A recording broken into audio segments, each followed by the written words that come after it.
Hello guys! మేమైతే వైజాగ్ మా చిన్నాన్నల ఇంటికి వెళ్ళామని చెప్పాం కదా! ఒకరోజైతే సింహాచలం వెళ్ళాలని ప్లాన్ చేసుకున్నాం. ఆ రోజు మార్నింగే లేచి అందరం బయలుదేరాం కూడా. కానీ ఫుల్‌గా వర్షం పడింది.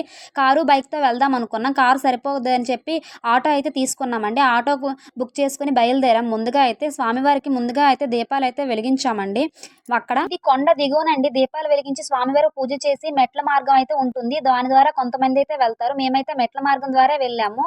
ఇక్కడ చూసారు కదా! ఇక్కుల పేర్లు ఎన్నున్నాయో. సింహాచలంలో చాలా పెళ్ళిళ్ళైతే జరుగుతాయి. అక్కడే పూలదండలు, ఇక్కుల పేర్లు కూడా వేస్తుంటారు. మావి లాస్ట్ ఇయర్ మా ఇంట్లో ఉన్నవైతే ఇక్కుల పేర్లు వేసాం. మా అమ్మేమో ఈసారి మా ఇంట్లో ఉండిపోయి ఇంట్లో ఉండకూడదు వెళ్ళి ఏసేరండి అని చెప్పింది. మాయి కూడా తీసుకెళ్ళి వేసాం. మేమైతే మెట్ల మార్గం నుంచి స్టార్ట్ అయ్యామండి.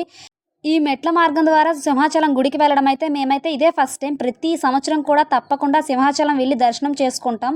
అది ఏదో విధంగా కుదురుతుందండి. కానీ ప్రతి సంవత్సరం కూడా వెళ్తుంటాం. ఈసారి మా ఫ్యామిలీ అంతా కలిసి రాయేష్, బాలాజీ, అనిలు అందరం కలిసి అయితే మెట్ల ద్వారా నడిచామండి. మా పిన్ని, మా ప్రేమ కలిసి వాళ్ళైతే బస్కి వెళ్ళారు. మేము నడవలేమని చెప్పి.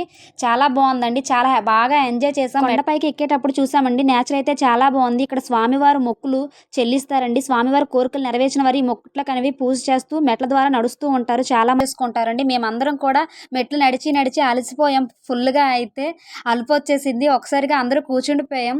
కొంచెం సేపు గ్యాప్ తీసుకొని నడుచుకొని వెళ్ళామండి. చాలా సరదాగా అయితే బాగుంది. చాలా బాగుంది కూడా. అలా నవ్వుకుంటూ అయితే బయలుదేరామండి. మెట్లయితే పూర్తి చేసాం. చివరి వరకు వచ్చాము. టోటల్ మెట్లయితే 1050 ఎన్నో ఉన్నాయి. ఈ మెట్ల ద్వారా నడడం అయితే చాలా బాగుంది. ఫస్ట్ టైం అండి. నేనెప్పుడు కూడా ఈ మెట్ల ద్వారా అయితే రాలేదు. మీలో ఎంతమంది ఈ మెట్ల ద్వారా స్వామివారిని దర్శనం చేసుకున్నారో చెప్పండి. చివరిగా అయితే స్వామివారు అయితే కనిపించారు. చాలా హ్యాపీ అండి. మెట్ల మార్గం ద్వారా వెళ్ళిన వారికి దర్శనం అయితే బాగా జరుగుతుందన్నారు. మాకు కొంచెం లేట్‌గా అయినా కూడా దర్శనం కూడా బాగా అయింది. స్వామివారికి ఎంతో ఇష్టమైన సంపెంగ పూలు, తులసి మాల తీసుకొని స్వామివారిని అయితే దర్శనం చేసుకున్నాం. గోపురాన్ని కూడా దర్శనం చేసుకున్నామండి. లాస్ట్‌లో మనకు కావాల్సింది ఏంటి? ప్రసాదం కదా! ప్రసాదం కూడా తీసుకున్నాము. ప్రసాదం కూడా తీసుకొని అక్కడ చూడండి కృష్ణుడు ఉంటాడు కదా! గోవులు ఉంటాయి. కృష్ణుడిని కూడా దర్శించుకున్నాం. గోమాతను కూడా దర్శించుకున్నామండి. చివరగా అయితే అన్నప్రసాద భవనం దగ్గరికి వెళ్ళామండి. అక్కడైతే చాలా పెద్ద లైన్ ఉంది. కిందంతా మెట్లెక్కి నడిచాము. ఈ లైన్‌లో కూడా చాలా సేపు నిల్చొని ఉండేసరికి కాళ్ళైతే ఫుల్‌గా నొప్పులు వచ్చేసాయి. అయినా సరే బయలుదేరి నడిచి వెళ్ళామండి. అక్కడ వేడి వేడి అన్నము, పప్పు, కర్రీ కూడా వేశారు. మేమందరం కలిసి అన్నప్రసాదాలని అక్కడే స్వీకరించామండి. భోజనం కూడా అందరం అక్కడే చేసాము. చేసి బయటకైతే వచ్చామండి. మాతో పాటు మా బాప, మా అయ్య కూడా వాళ్ళైతే రణస్థలం నుంచి బండితో అయితే వచ్చారండి. వాళ్ళని ఇక మా బాప చూడండి ఎలా అంటుందో. తినైతే హలో గాయ్స్ అని చెప్పు అని అంటుందండి. మా పిన్ని చూడండి కిందన కూర్చొని హాయ్ చెప్తుంది. తను కూడా అలసిపోయింది బాగా. ఇంకా అందరం ఫోటోలు ఒకరికొకరు దిగుతూనే ఉంటున్నాం. ఫ్యామిలీ అంతా కలిసి ఒకరినొకరు ఫోటోలు తీస్తూ ఉంటున్నారండి.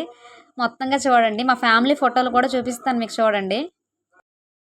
అందరం కలిసి అయితే స్వామివారిని దర్శించుకోవడం చాలా బాగా జరిగిందండి. లాస్ట్‌లో అయితే అందరం కలిసి ఫోటోలు కూడా దిగాము మేమందరం కలిసి.